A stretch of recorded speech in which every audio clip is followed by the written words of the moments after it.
Okay, welcome to class, everyone. My name is Tyler McCormick, and we are going to have this class be choice and accountability. I'm going to move to the whiteboard here.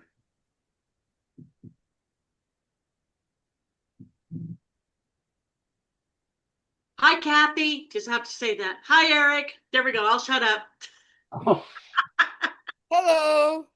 okay, welcome, newcomers. Happy to be here. Tonight, we're going to be discussing choice and accountability. There are 7 principles here. This is the Skills for Life class, beginning with thought, leading to perception, choice and accountability, which we will be talking about today, cause and effect, abundance and gratitude, health and healing, and harmony and rhythm. So with thought creates reality as we think, so we are. All thought is creative. Every thought sends out creative energy. Perception, your perception creates your reality. Your perception is your reality.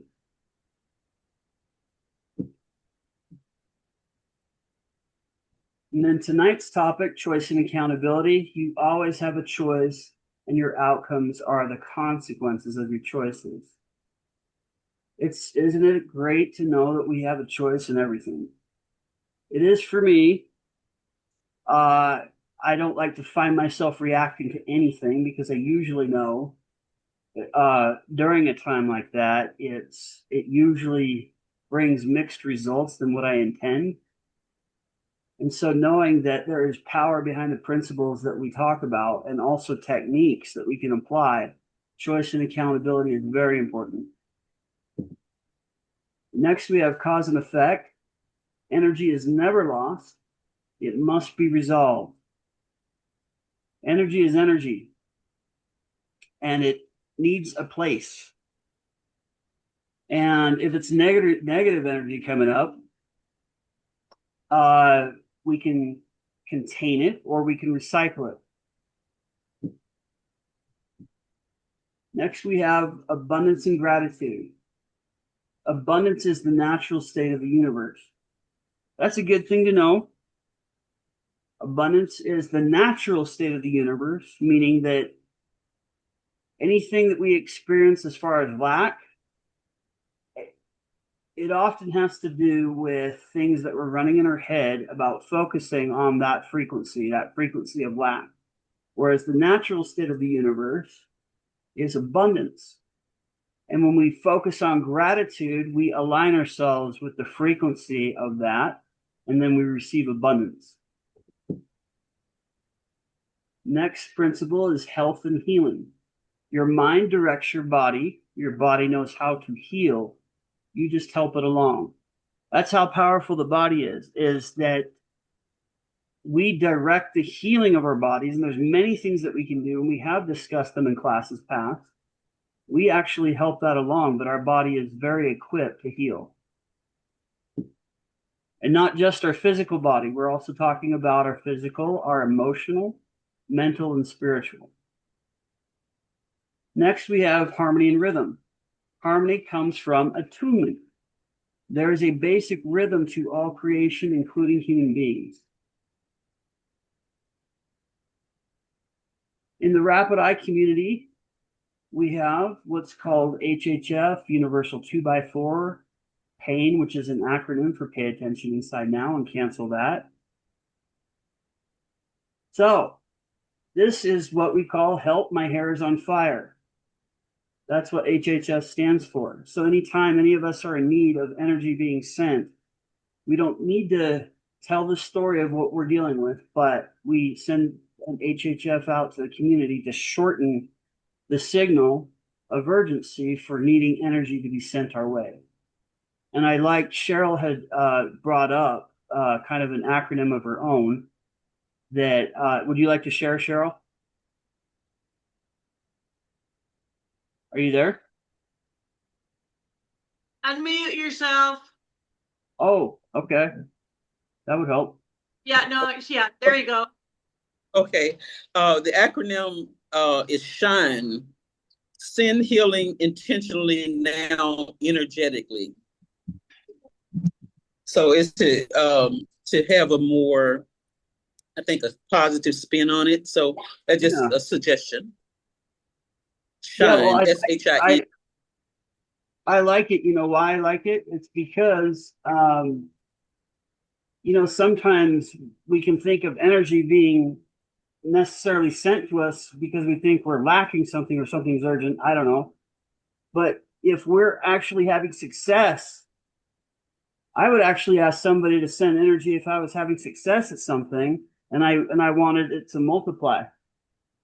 So I actually like what you shared there, Cheryl, your acronym, because that kind of reminds me that it can be something as simple as us wanting to have a very, very triumphant success, and we're looking for energy to make it multiply, uh, perceiving that it's very important. So yeah, thank you for sharing that.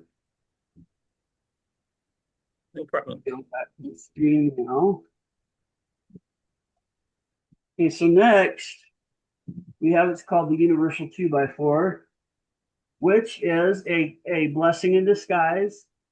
It's a reminder that the universe gives us according to what we create. It's a clue. It's a clue to how we're doing in our life and what we are sending out to the universe. It's coming back to us as a small reminder of what we've been signaling, of what we've been sending out. And even if it's unpleasant, it can still give us a clue because it's small enough to help us, if we listen, understand the direction we're heading in. So, Mack truck is many universal 2x4s, I suppose, all rolled into one. It's the thing that most people wouldn't want coming their way if they've been ignoring the signal or the 2x4. So this is just a heightened response from the universe, according to the things that we've been sending out cumulatively into the out to the universe. It's coming back to us, and unfortunately, we do have what we call the Mack truck, and it does pummel us. It's probably the way that we would want to learn the least, and so I agree and would recommend that we learn from the universal 2x4s, if anything, than to have a Mack truck be the reminder. With that, we have pay attention inside now, or pain. That is something that we can all tune ourselves to pay attention inside, looking at what's going on in the body, also looking at what's going on in the spirit, or the mental, or the emotional. And if we notice things, it's a good time for us to look inwards and pay attention and see if we can't make some adjustments, because these are signals to preserve us and serve our highest and greatest good. Next, we have cancel that, which is always an option for us verbally to say cancel that if we, even just in our thoughts, are sending out something to the universe that we really didn't want to have coming back to us. And it's good to be mindful of that, because that's a lot of power that we have on our side to create our reality by stopping something that we would rather not send out to the universe that would otherwise be coming back. Next, we have the RET 4-step self-care protocol, which I am a fan of.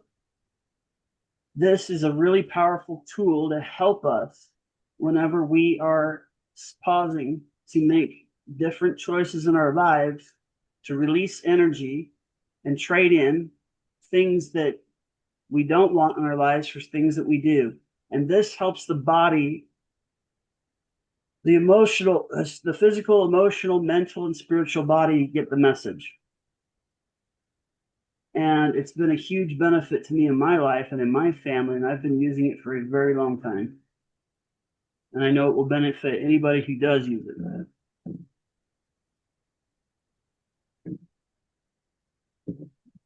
Okay.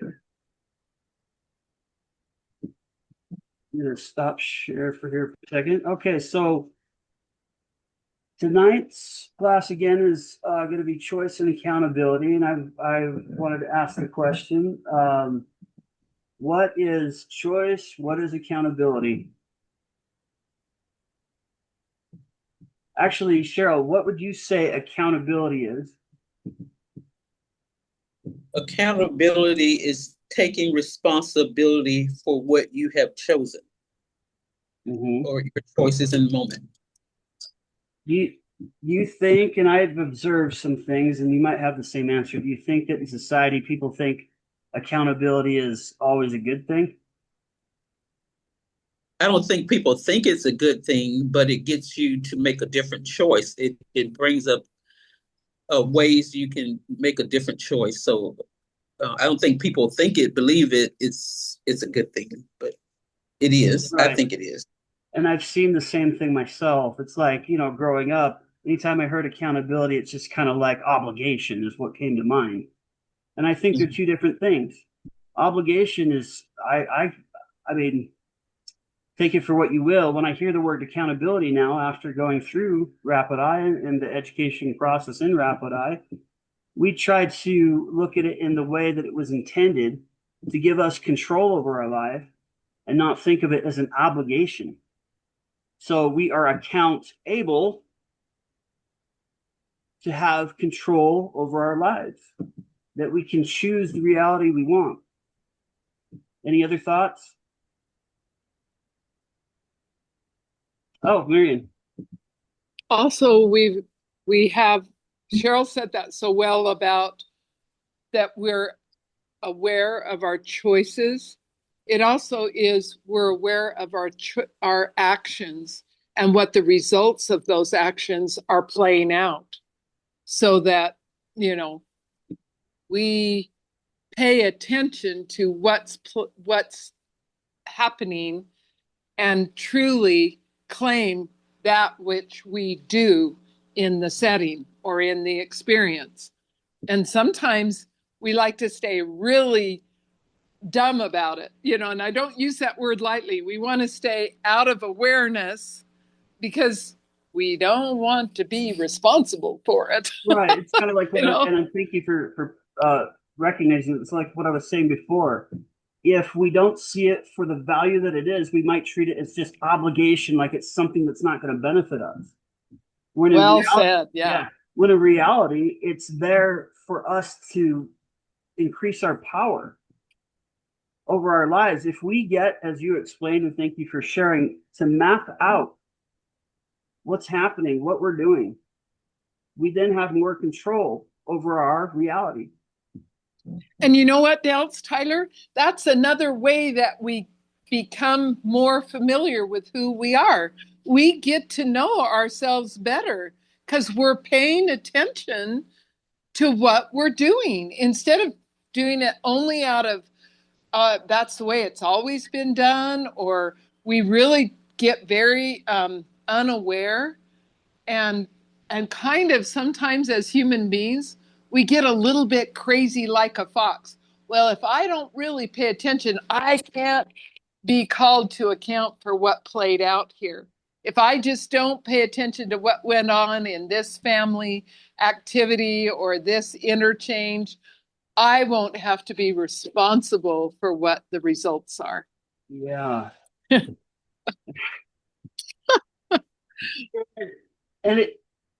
it is kind of weighty sometimes to look at responsibility and knowing that if we choose to take on responsibility, that does mean that it's work, but that doesn't mean that there's no rewards to it. For example, if we take responsibility for sowing seeds, putting the work in to grow crops, right? It's work, and we have to answer to that. Otherwise, it's just not anything happening for us. But then there's also benefits. There's also the rewards. We now have control there to a degree of what's going to come to fruition because of planting those seeds. So yeah, really great thoughts. Anybody else? You said an interesting thing, Tyler. You said it's the work. And sometimes we have associations as human beings. Oh, the work, The like word. back to obligation, burden. And you go, wait a minute. Is there a way that by being aware and accountable, that I actually am about what I'm creating in joy or accomplishment or fulfillment? So there's another thought that might be quite, Yeah, interesting. yeah. And that's the work portion. I think kids do it best. Who here, when they were a kid, ever liked to go down this really tall slide? Oh yeah, No, I have. definitely. I don't remember ever in my childhood thinking about the work that it took to climb the ladder to get to a really top of a really tall slide. I don't really recall that. It was all about the fun at the end. And if as adults we can think of it that way, probably better, just like kids do, we might have better experiences. Who agrees? Oh, Oh yeah, definitely. I Did just you thought ever I'd, notice how fun it was to go to somebody else's house and clean their house? Or you would hop in and the food tasted better at the neighbors or your friends. right. It's really funny that way. And it was the same kind of work that you had to do at home. But chores at a friend's house weren't chores. They were something to Right. be having fun with. Having fun with, It's kind of friend I'd like to have over. Yeah, it's within our grasp, it's within our in our reach to have that same kind of thing happen. It just takes practice. As adults, I think we sometimes need to unlearn what we've learned. So, with that, I'm going to get going with a slide.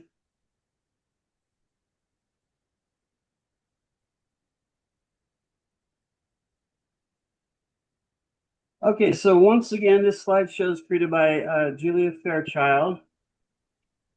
The principle of choice and accountability, it's all up to you. To believe that we are without choice is to believe that we are powerless, which is really absurd when you think about it.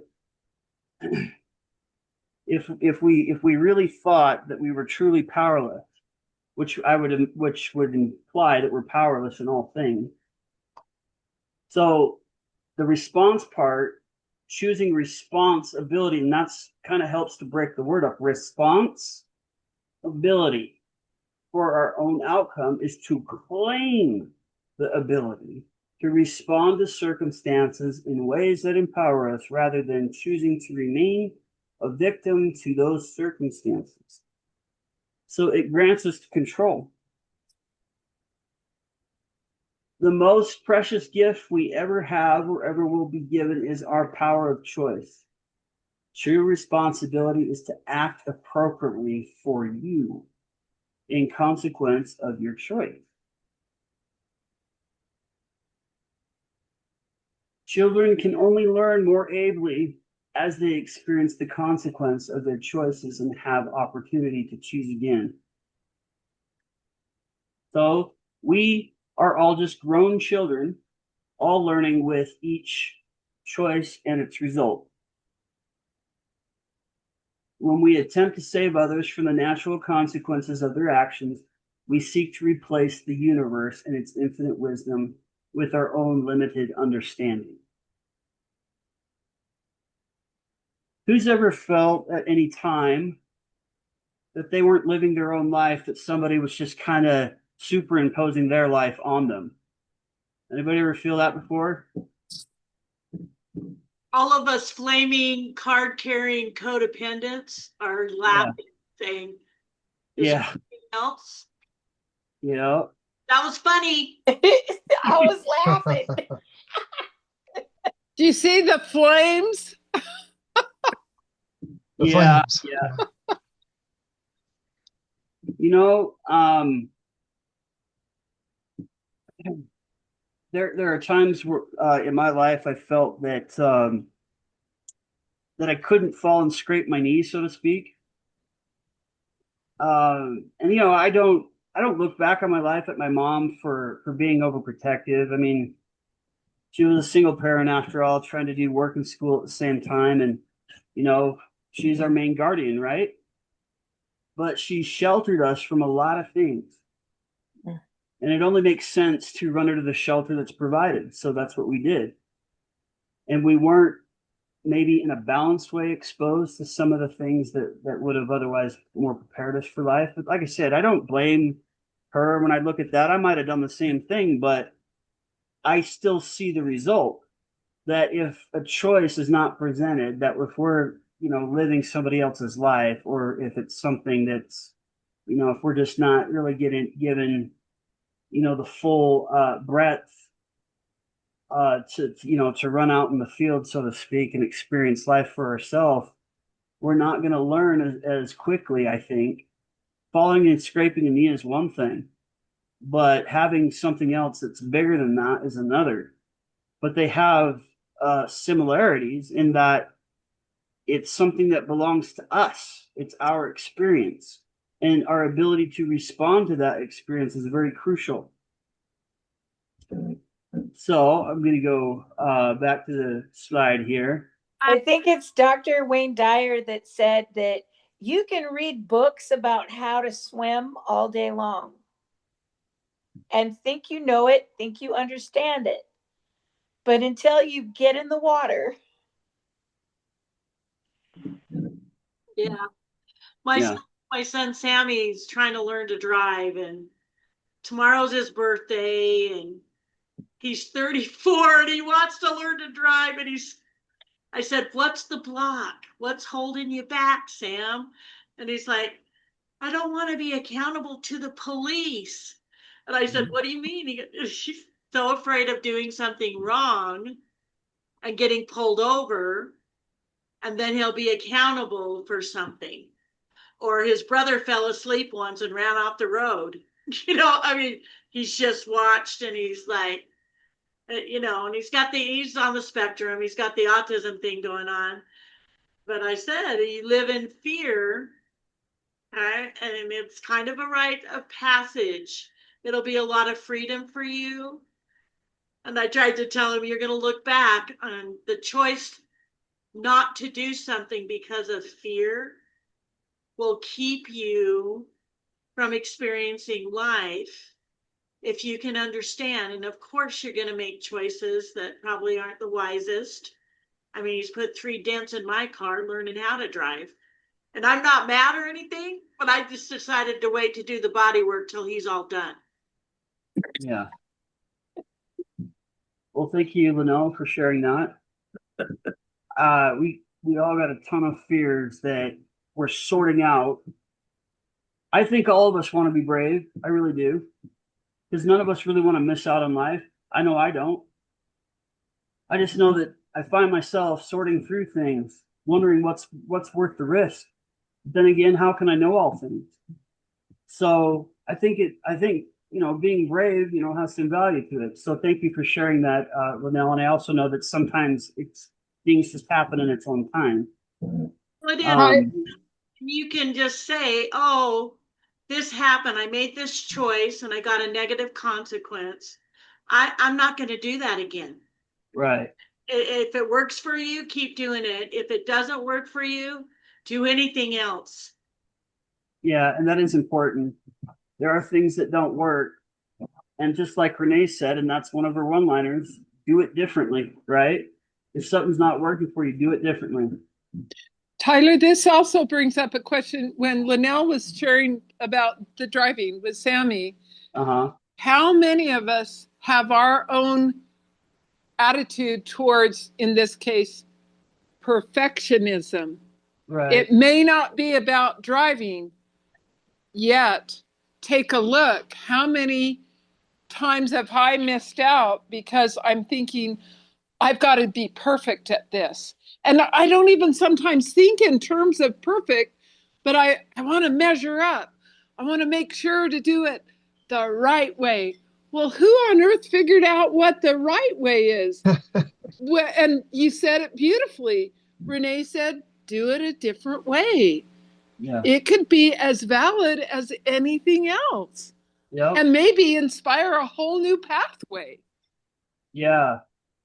I like it. And just like how Cheryl came up with a new acronym, that can go in an even more expanded direction when you think about your what's going right, and then make it more right, to make it more, magnified. So yeah.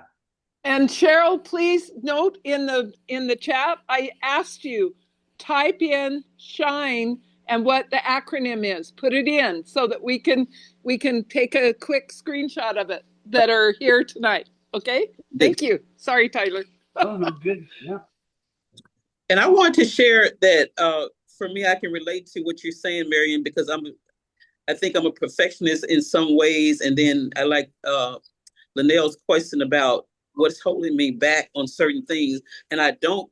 And I realized I watched an old video of life skill class last night, and I realized because I was talking about some issues, but I've since grown a lot since that last year's video. But I was one of the things that holds me back is being I don't want to be responsible because I like to play, I like to work hard, but I also like to play. So I know I don't want to be stuck in a way that ties or binds me to any one thing all the time because I'm a person that like to do many things at one time. So I just have to figure out a different way to do that and still do what I love to do. So it's just not going to be certain responsible for certain things or obligations. Yeah, thank you. It's like figuring out how to discern, to be really clear about our relationship, what we're willing with ourselves, and what are we willing to take on and really back up our talk with our action, right? Yeah, definitely. I think that's a good body learning too. So thank you, Cheryl, for sharing that. If we practice actually following through with what we intentionally say we're going to do, what's that going to be for the body when we create, when we say, we say as we do as we say, you know I think that's a good body learning. Yeah, I've learned since then that when I start something and I just complete that thing, but I do go on to a different thing. Like I was making Jared and I was making this, but I love the way everything unfolds. When I start one thing, I don't know where it's going to end up at, and it's just I'm always amazed of where it comes out in the other end. Yeah, If I that, actually, what you just said there, Cheryl, is something I look forward to when I'm making songs, by the way. I don't So know how, I really don't know how it's going to start, but I'm excited because what happens is I know and I can feel it. I can feel the charge building. And then when that happens, I'm just like, oh, this is going to be kind of cool. And so I just sit down and first write the lyrics. And then when that's all complete, I do the music and they're in Suno. And sometimes the music, it can be quick because the chord progressions are right or whatever, and it just kind of lays it all out. And sometimes it's taking me like 2 weeks for a song. You never know which one, you know. But I'm excited to go on the journey, and I set my foot to the pedal and go. Anyway, so thank you for sharing that. Thank you. Okay. Yeah, go ahead. No, thank you. Oh, okay. So the universe doesn't speak English. It speaks frequency. I'm going to call on Kathy. What do you think that means?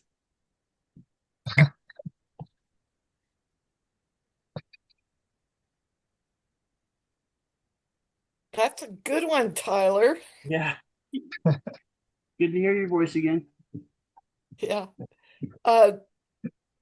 Frequency, high, low, medium frequency speaks to all of us. It's not Yeah, just one language, it's energy. It's energy and it's univocal and it's all across the board. Yep. Anybody else? Yeah, their son. I mean, it creates, happy songs, sad songs. It motivates people in generations. Yeah. Yeah, and speaking about music, and so you'll hear Linnell say a lot, and I agree, is that music speaks to both sides of the brain, and it can be very uniting and it can be very inspiring.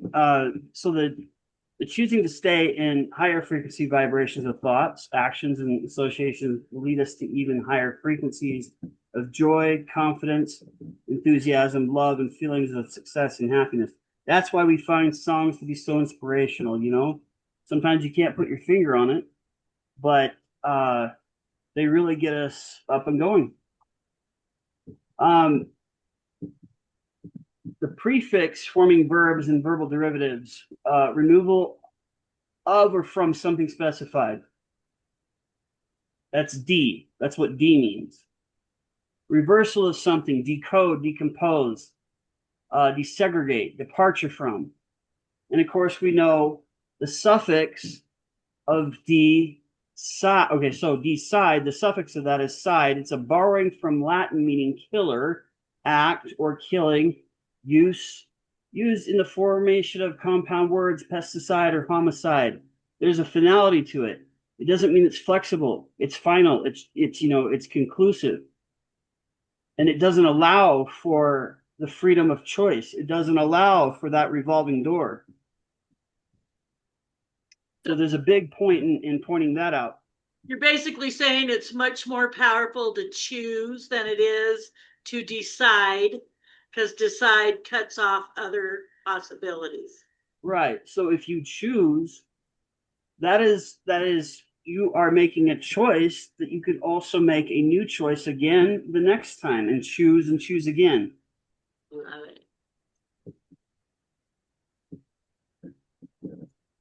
So choose to pick out by preference from all available to select as to choose a wife, to prefer, think proper, to desire, want.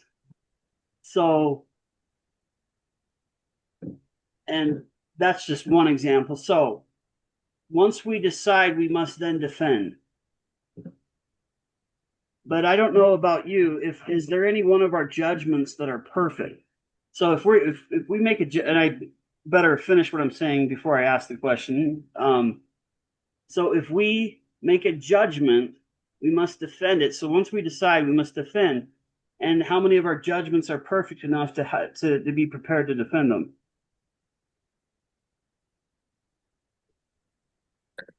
Yeah. This plays a role also in perception, but I thought I'd at least ask that to see what anybody thought about that. Tyler, I needed closed captioning on that, not the very last sentence, but the sentence that you were putting out for us about judgment. Say that again, please. Oh, no, that's off the cuff. That's Yeah. just speaking. It was good. It wasn't on the slideshow. It's just related to the topic. So, anyway, when we decide, we must then defend. And we often find that some things, not all things, but some things might be indefensible. So it's good to leave options open and get in the habit of choosing and choosing again. So we can choose and choose again. So everybody has heard this because we've said it before. I'll be happy when, even if only in the mind. I know when is a big word. When there's something about that word that it's like it kind of like limits us. I'll be happy when, and that could be a number of things. Recognizing patterns in our life is a first step to choosing happiness regardless of circumstances. And patterns are stepping stones. Weed it and reap. Any thoughts on that? Well, for me, as you weed out what you've decided on, because it generally means to kill off all the other possibilities. It's much more powerful to choose, because when you discover something that you don't like, or it's not working for you, or you had a consequence, a negative consequence from it, you can simply choose to make a different choice. Personally empowered people don't decide things, they choose So they have the option to choose again if they don't like it. And instead of right or wrong, good or bad, how about we say, oh, that choice is working for me. I'm going to do more of it. Or that choice really didn't work for me. So I'm not going to do that anymore. There's just less guilt in it. Does it feel that way to you guys? It Yeah. eliminates the guilt and shame portion of that, because it's when we put the judgment on it that, again, we have to defend it, but also that, we'll beat ourselves up about it later. Yeah, instead of that choice didn't work. Yeah, my alcohol and drug groups, we go over and over and over this. You make choices that led you, some of them have legal consequences, some of them end up in treatment away from their families, some of them, you have to get a certain amount of consequences, usually, before they'll grow, before they make a different choice. And being responsible, it's like, oh, if I continue to do what I've always done, same shit's going to happen.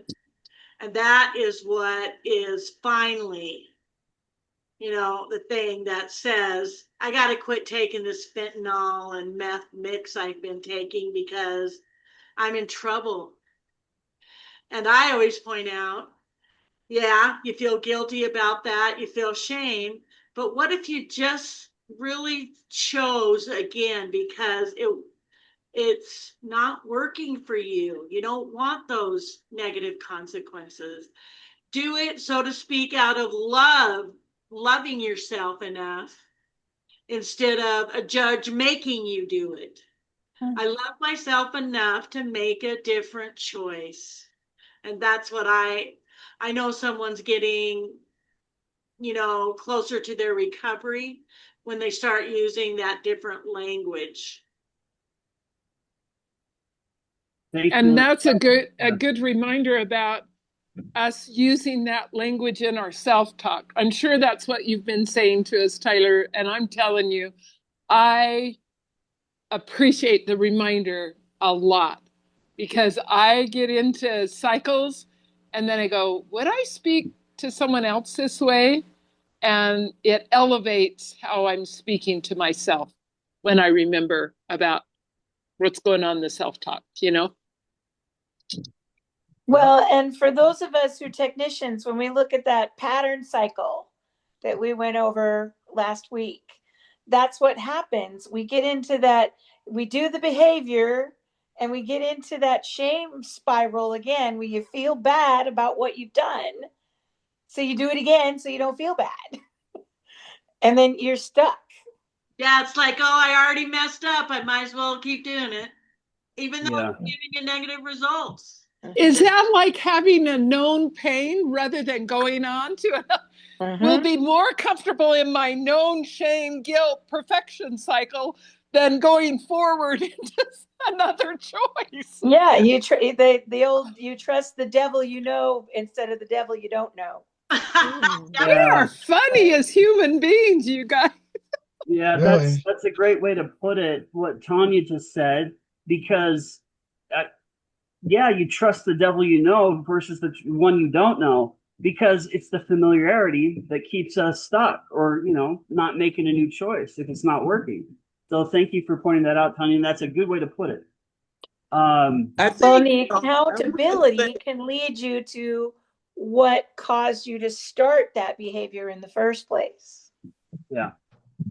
Like going through a because track or a why, like keep asking, why did I get here? I do this because, even if we're in a private, personal conversation with ourselves, right? Right. Yeah. Good. Good to know that, and keep that in mind. So,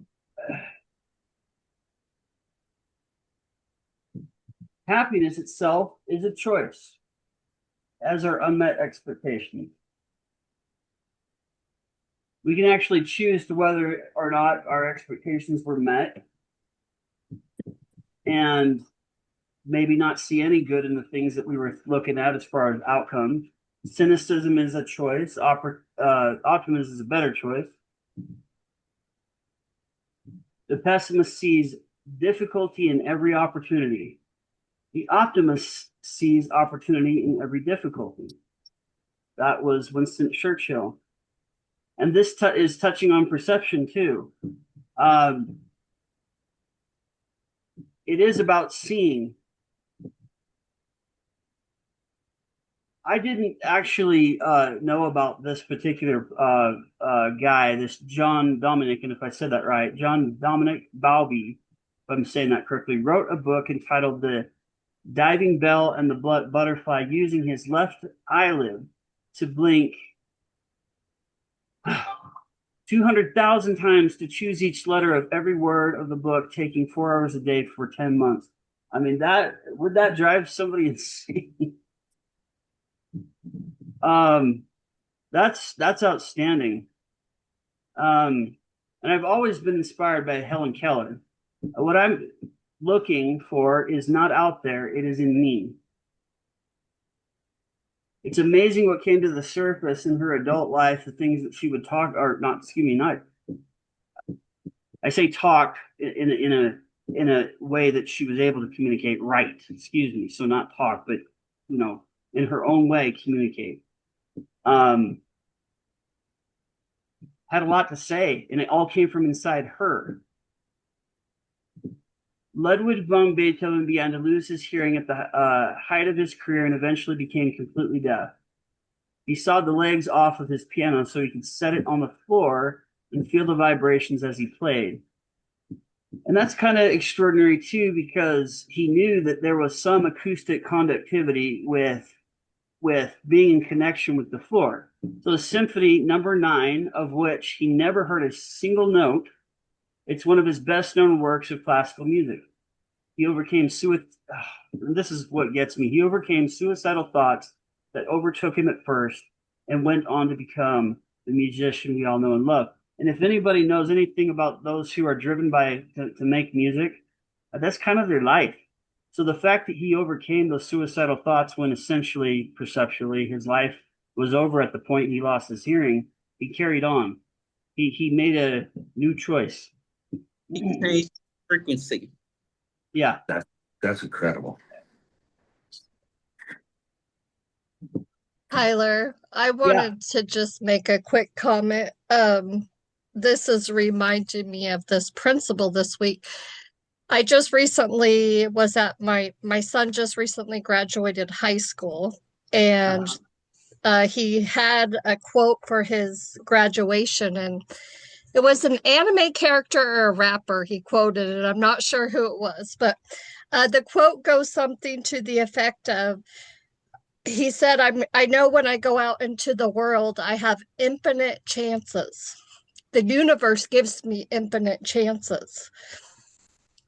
And I thought that is so cool. Like, if we can choose something different, we have infinite chances and probability of something else different happening. Yeah. That's a pretty big dice to roll, right? Yeah, but infinity is a lot. Yeah. And I was like, wow, that's true. The universe is that powerful, right? To give us what we choose. Right. To be available to us to have, as you say, infinite options, and then by extension, infinite possibilities as far as outcome goes. Yeah. Thank you for sharing that, Tessa. Mm-hmm. Anybody else? Yeah.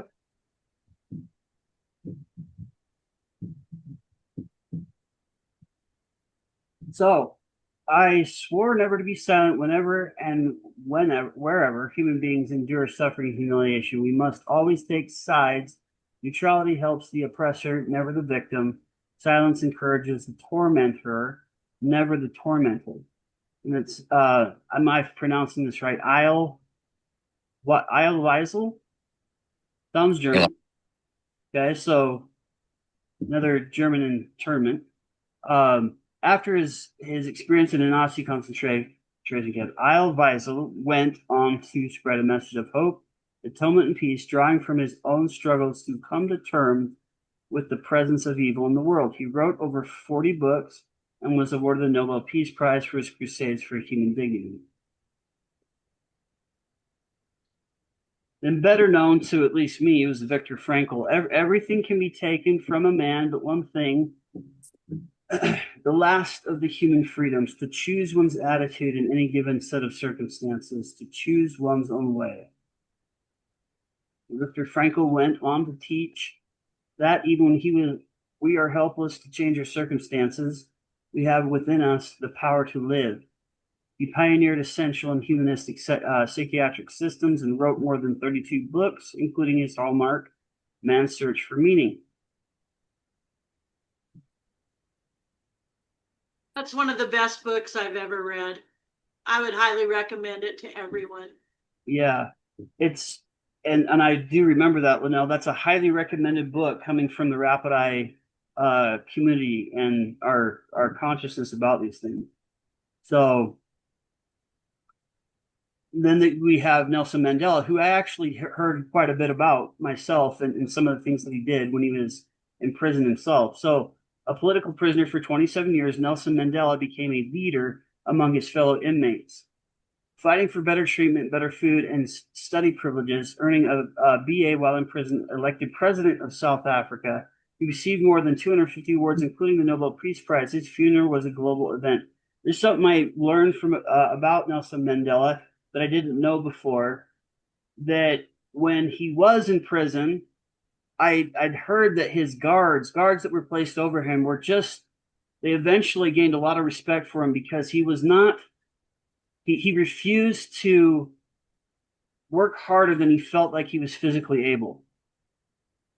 And maybe he endured some pushback from that for a time, but he held his ground. He wasn't going to be, he wasn't going to be turned into a dog for labor. And so that's what I remember most when I heard somebody do a presentation on Nelson Mandela, is that the guards in the prison eventually respected him for it. Anybody ever hear that about him? I had not heard that. So there are things that we can do that when we make strong choices and we stick to them that can help us avail the outcomes that we're looking for. Everybody's a genius, but if you judge a fish by its ability to climb a tree, it will live its whole life believing that it's stupid. That one kind of hits home for me. Well, and when you look at his life too, Einstein, didn't they say he didn't really speak until he was quite a bit older? That he had some learning disabilities at first. Yeah. But he had a way of being able to look at things differently. Yeah. And he really didn't conform to the norm of the education system that he was in, the culture that he was born into. And I think he was actually often kicked out of classes and invited not to come back when he was a child.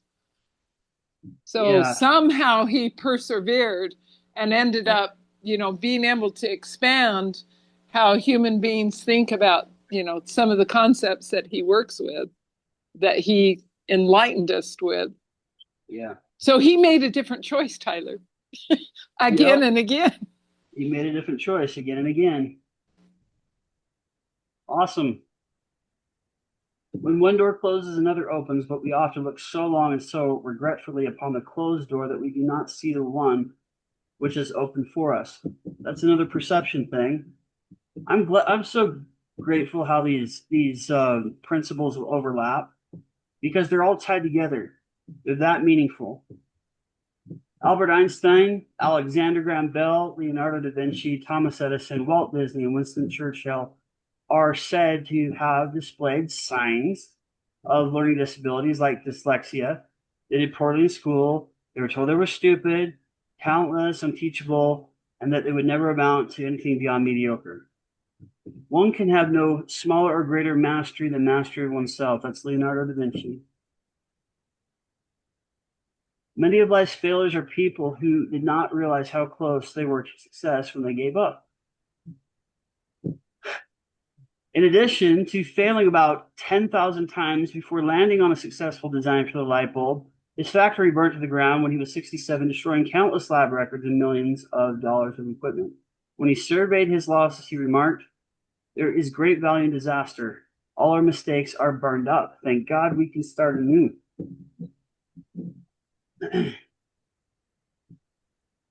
I think that's one that I need to really add to my internal vocabulary. All the mistakes are burned up. Oh, now I know all the ways not to do this. Exactly. Exactly. And then he can be, be an expert at saying, well, I can tell you for sure why all these don't work, That's awesome. Yeah. And happiness is a state of mind. Thank you, Marion. It's just according to the way you look at things. A pessimist sees the difficulty in every opportunity, and optimist sees the opportunity in every difficulty. I think that we'd already had that quote here in the slide, but it is our choices that show what we truly are far more than our abilities. And true to what she's saying here, it kind of comes up in the Harry Potter books. That's J.K. Rowling.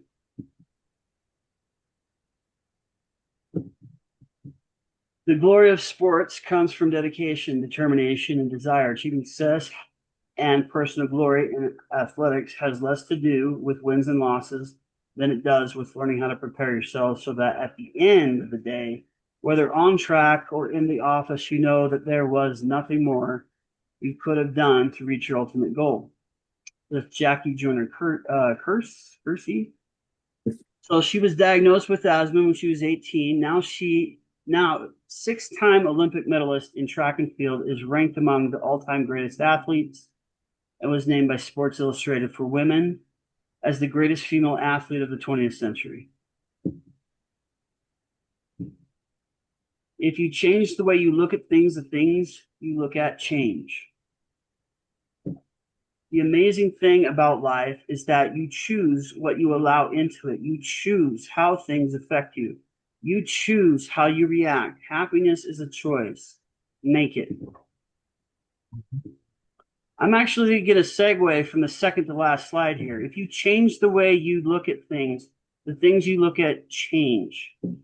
There's a reason I'm going to do this. I was recently at the Institute giving a presentation, and I had created a song that I didn't quite finish, but it actually worked out because it served as far as the experiential activity that we had there towards the end of class, in that nobody could see the lyrics. They were just going off of what they were listening to. It was kind of interesting that one person said, "Oh, I heard the word that, perception in there. It actually wasn't in there." And it just kind of demonstrates that we do pick up on those things. But how we see them then becomes what we see. So, and I will say to Linnell, the video is whole and complete. I like to use that because that's kind of a rapid eye thing. So that video is complete. I would like to show it now, even though it was reserved for the principle of perception. There's a lot of overlapping things that are in there that have to do with choice. So I will move to that.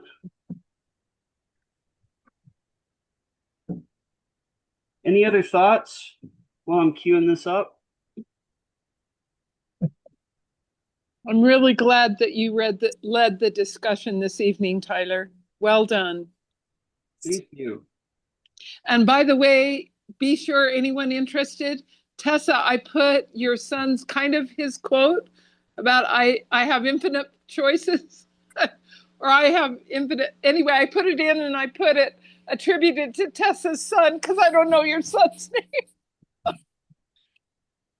But I will tell you to take screenshots of what gets put in the chat at times, like Cheryl did put in what SHINE stands for.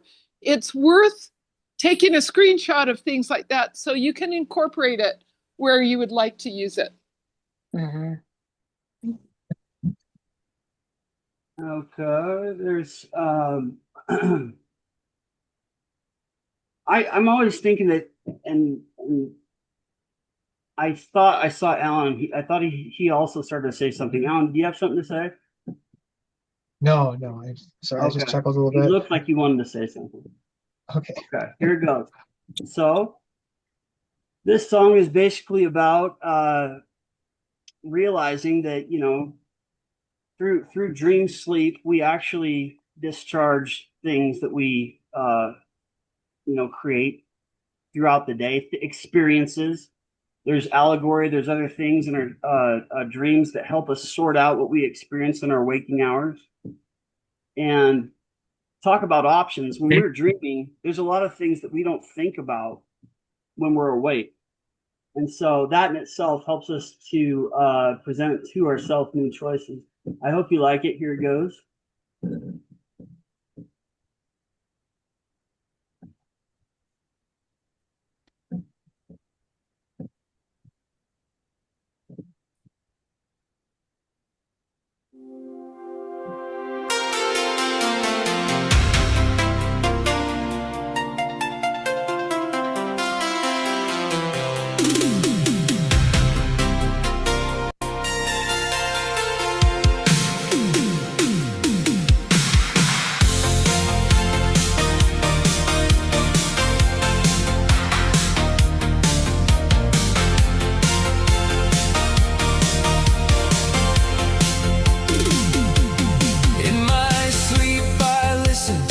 Not quite like when awake. I took notes and discovered many ways to face the same path. Going out can be the place where through I came. The window I peered past, no blockage of its pain. I problem solve a lot, and I'm thrilled at times I mesh a puzzle piece that at first seemed unbelonging to the rest, all the while reminding me that one picture can be cut in several shapes extended, no open case to shut. Slipped into a dream,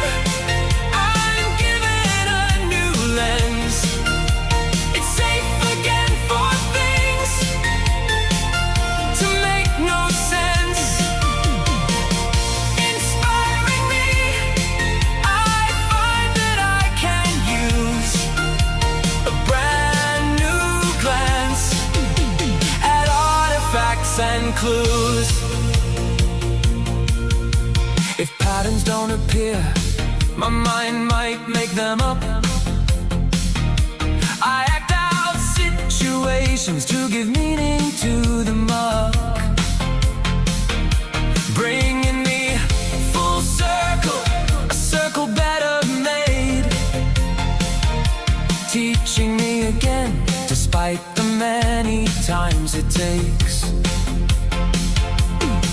As tracking with distorted senses show a lesson in what's real, it also keeps conclusiveness from hardening like steel. Half asleep could be awake in a manner true, with any information turned off. There's all the more you tune into. Slipped into a dream, I'm given a new lens. It's safe again for things to make no sense. Inspiring me, I find that I can use a brand new glance at artifacts and clues. No idea can skip my review, and waiting as I sleep, I'm exploring shifting ground where nothing's as it seems. Slipped into a dream, I'm given a new lens. It's safe again for things to make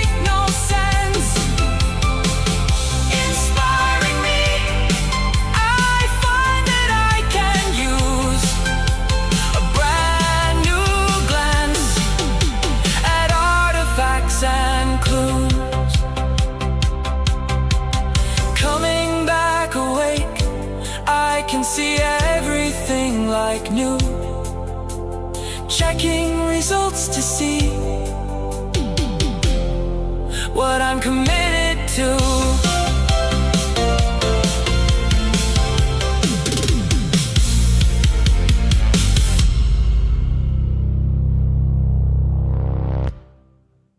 Beautiful. Awesome.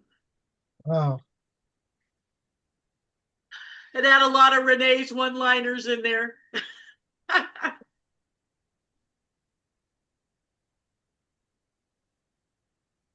You're muted, Tyler. Forgive me, it happens. I scramble to get that unmuted. I loved how totally 80s that was. Yeah, yeah. Like Pretty in Pink, you know? Oh, That was good. So we're at time. I'm going to stop recording here.